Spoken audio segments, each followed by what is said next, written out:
Mane labiausiai visą laiką traukė menų laisvė.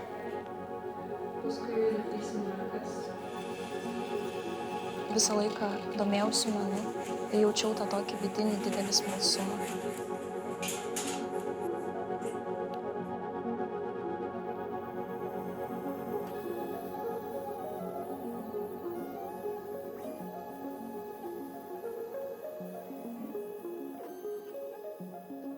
Tai todėl čia ir atsiradau 2019 metais. Lietuvoje baldų pramonė yra labai didelis verslo sektorius. Studijų programa yra sukurta atsižvelgiant į tas šiuolaikinės tendencijas. Studentai studijuoja įvairius meninės krypties dalykus, turi dizaino projektavimo pagrindus, įvairius dizaino projektus, turi pasirenkamus dalykų visą bazę.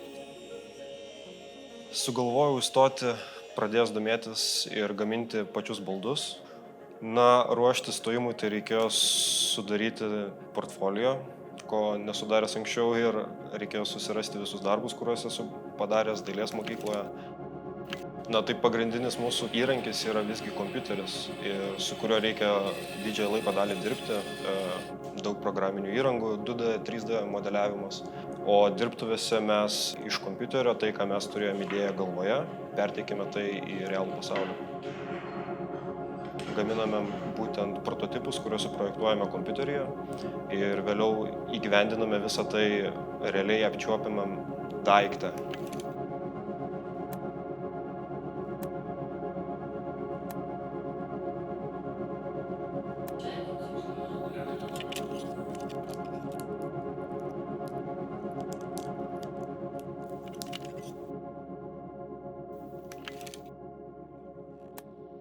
Skulptūros studijų programa Telšiuose numato įvairius kūrimo būdus. Studentai pirmuose kursuose susipažįsta su tradiciniais skulptūros kūrimo būdais ir tradicinėmis technologijomis.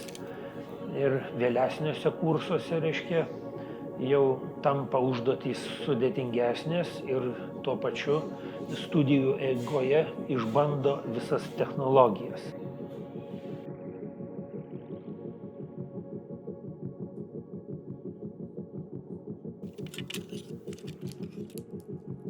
Tai Telšių fakultete yra rengiamos 2 dailės ir interjero restauravimo programos specializacijos. Yra meninių baldų ir metalo dirbinių restauravimas.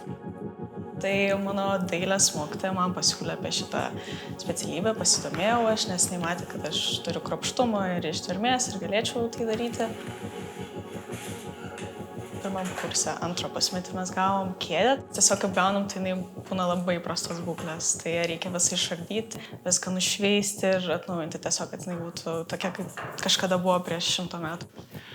Iš tikrųjų, stoti gali visi, net ir tie, kurie nėra rankose laikę kalto ar puansono, dėl to, kad viską išmoksta studijų proceso metu. Pirmiausia, įgyja baldų staliaus, juvelyro darbo įgūdžių, ir tada jau pereina prie restauravimo. Ir pradeda nuo tokių visiškai paprastų objektų ir vis kas semestrą sudėtingėjant, perinant prie gana sudėtingų. Tai iš tikrųjų kantrybė ir noras dirbti svarbiausi šitom studijoms.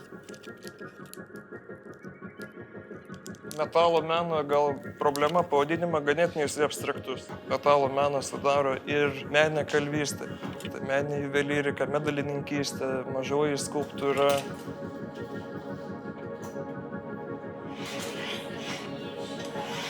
Turinys labai platus, prasideda nuo kompozicijos žinių iki įvairių alternatyvių galbūt medžiagų paieškų, kuomet daug laiko ir erdvės yra eksperimentams.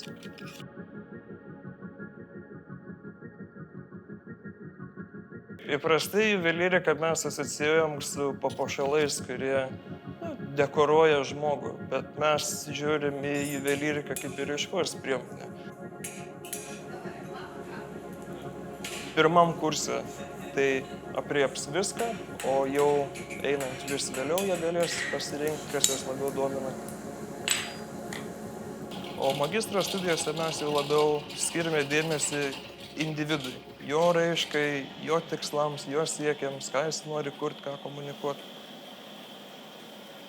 Nors aš ir studijuoju metalo meną ir juvelyriką, aš nedrįščiau galbūt savęs vadinti juvelyrę, nes siauresnės rytis apskritai vien tik tai žvelgiant į metalo meną ir apskritai meną. Čia, Telšiuose, Vilniaus dailės akademija ruošia kūrėjus.